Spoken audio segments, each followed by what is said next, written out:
ഇന്ന് തന്നെ ഡൗൺലോഡ് ചെയ്യൂ. കാണൂ നിങ്ങളുടെ ഫേവറേറ്റ് ഷോസ്. മണിക്കുഞ്ഞ്, എന്താ സാറേ? ഗാഥ എവിടെ? ഇവിടെ ഉണ്ടായിരുന്നല്ലോ. അവരൊക്കെ എത്തി. അമ്മേ, ആ ഗാഥ എവിടെ? സിത്താരയുടെ അടുത്തുണ്ടാവും. സിത്താരയും കാണുന്നില്ലല്ലോ. നിങ്ങൾ എന്തിനാ ഇങ്ങനെ ടെൻഷൻ ആവുന്നേ?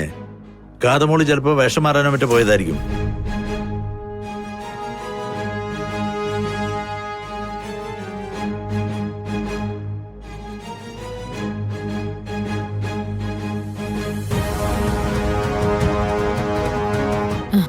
മാഡം, ഗാഥ എവിടെ?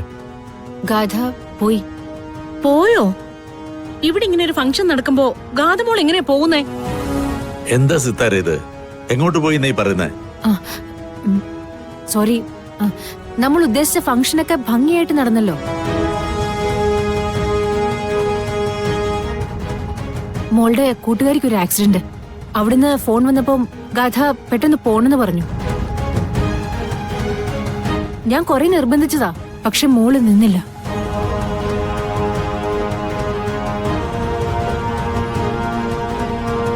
ഗാഥ മാഡത്തിന്റെ ഏറ്റവും അടുത്ത കൂട്ടുകാരിയാ. അവര് തമ്മില് അങ്ങനെയാ. എല്ലാവരോടും ഒന്ന് പറഞ്ഞേക്കാൻ ഗാഥ മാഡം എന്നോടാ പറഞ്ഞേ.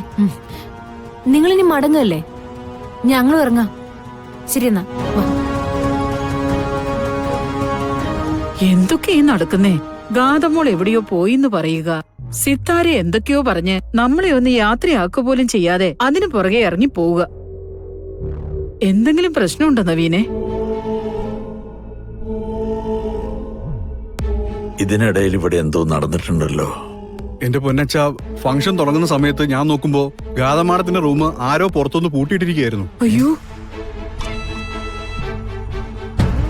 തുറക്കാൻ ഒരു മാർഗം ഇല്ലാഞ്ഞിട്ട് ഞാനാ വാതിൽ തള്ളി തുറന്നത്. അതുകൊണ്ടാ ഗാഥമാടൻ കൃത്യസമയത്ത് സ്റ്റേജിലേക്ക് എത്തിയത്. നവീനെ, ഇതങ്ങനെ വിട്ടുകൊടുക്കാൻ പറ്റില്ല. ആരാണിത് ചെയ്തതെന്ന് കണ്ടുപിടിക്കണം. എന്ത് കാര്യത്തിനൊരു കാലെടുത്ത് മുന്നോട്ട് വെച്ചാലും ഉടൻ തടസ്സങ്ങൾ വരുന്നത് കണ്ടില്ലേ? ഒരു കാര്യം ഉറപ്പാ, ഗാഥയെ മുറിയിൽ പൂട്ടിയിട്ടിട്ടുണ്ടെങ്കിൽ അത് അമ്മയുടെ പണിയായിരിക്കും.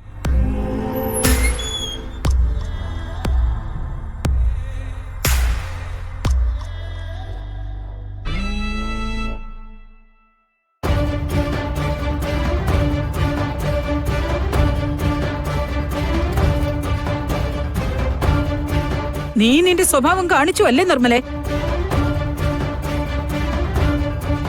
എത്ര കിട്ടിയാലും നീ പഠിക്കില്ല അല്ലേ? എന്തിനാടി നീ ഇങ്ങനെ ജീവിക്കുന്നേ? നിർമ്മലേ, നവീന് ഗാഥമോളെ ഇഷ്ടമാണെങ്കിൽ അവളെ നവീന് കൊടുക്കാൻ സിത്താര തീരുമാനിച്ചിട്ടുണ്ടെങ്കിൽ നിന്റെ ഒരടവും ഇവിടെ നടക്കില്ല. നവീന്റെയും ഗാഥമോളുടെയും വിവാഹം നടന്നിരിക്കും.